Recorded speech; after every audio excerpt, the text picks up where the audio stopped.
After an increase of complaints, New York City officials are proposing new rules for taxi drivers regarding sexual harassment. The new so-called cleanup package adds to already existing regulations, but one of the additions is, shall we say, specific. The Taxi and Limousine Commission already has guidelines in place. They actually couple to or group together threat, harassment, or abuse into the same category. And the punishments there are fines ranging from $350 all the way up to $1,000, as well as a 30-day license suspension. But these new guidelines, which are going into effect, or going into a vote rather, on April 21st, they get a little bit more specific with regards to what they mean by sexual harassment. The fines will be increased to $1,000 as well as that 30-day suspension. So within these guidelines, the descriptions of sexual harassment are, engaging in conversation that are sexual in nature, commenting on people's appearance and that sort of thing. General sexual harassment guidelines. Okay, that totally makes sense. But here's where it gets specific. Within these guidelines, they start talking about sexual contact and what that means. And let me set the stage for you. So sexual contact means any touching of the sexual or other intimate parts of a person.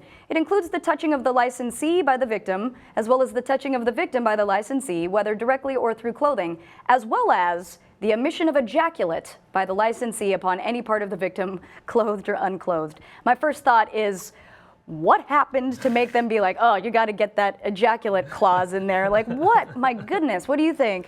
Well, it's also interesting that there's a specific carve out there where it's ejaculate on the person. Or, right. But it's just like, if you do it near the person, so if it goes on the back seat, but the person themselves doesn't actually, that technically might not fall foul of that. We assume New York City cabs to be soaked in ejaculate. It just don't get it on the person, Of course, I'm making light of this, but just that specific, when I read it, I was a little bit like, oh, man. They've had some ugly days. How many complaints have they had? Well, it's actually gone up. So in 2014, there were 17,000 complaints over that year. But then in 2015, it went up to 21,000, which is proportionately lower considering how many more drivers are on the road. But still, I mean, they've obviously gotten a bit of a wake-up call there. 21,000, and this is cabs in general. This includes Uber and Lyft as well as yellow cabs. It's not just yellow cabs. It is also, hired cars and such. Because just before we went on air, I looked to see how many yellow cabs there are in circulation. 13,587 yellow cabs in circulation, and apparently Uber's just surpassed them at just over 14,000, 14,088. So adding that up, that's 27,500 odd, right?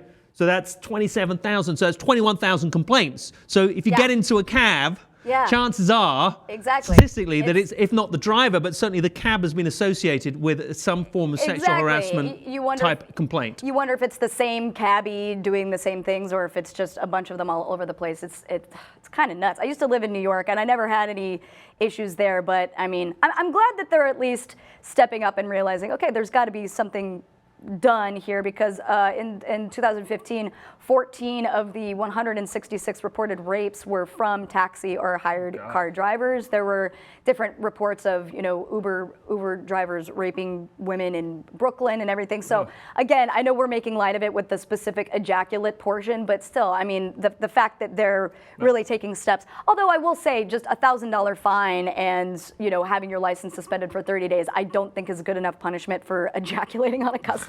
Like, that's insane. But they've also talked about maybe having a panic button inside taxis, which is something that, since they're like systematic, you can maybe install there.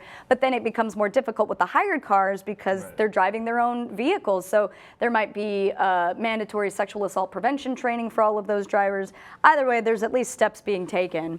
Because up until this point, the NYPD Commissioner Bill Bratton had previously he'd recommended a buddy system, basically telling women, like, well, if you're going to get into a cab, make sure you're with someone, because right, like the quintessential victim blaming. Right. Either way. I don't know if this panic button thing's going to work. I mean, you remember when they used to have those sexual kind of like infomercials in the back when it was Dr. Ruth and so forth? Totally. Oh no, buckle up. Do you remember that? Buckle up. Yeah. That lasted all of like 5 minutes. Well, and I'm curious what that will entail. Like, it's like wee like what happens in that you're going to hit that button every time you get into a yellow cab. You can't take your life into your own hands. I mean, some of those. This is not a not a kind of like, well, it is a blanket statement. Some of them, they are not safe drivers. Right. It's part and parcel of it. Be. It's the swerving and the speed that they go. Absolutely. When they see a small patch of real estate on the road, they just floor it. I know. It's uncomfortable. Yeah. So every time if I was to sit, if that panic button was available, that baby's You'd be getting like, hit. people. Yeah, it's constantly going, like ding, ding, ding, ding, let ding. alone if there's ejaculate shooting at your face, I guess, right? Just, I know, beautiful Perish the image. thought. Sorry I don't about know how they're going to aim it through the little kind of like the like slot, right? The little skills. letterbox slot. So should they be applauded for that, for just being able to make it through? No. No, I do not think so. But I'm just curious as to know, as you said, there must have been a series of specific instances that have not been reported on in order to add that very specific clause. Very disturbing indeed. But, well, thank you, New York City Taxi and Limousine Commission, for your cleanup package.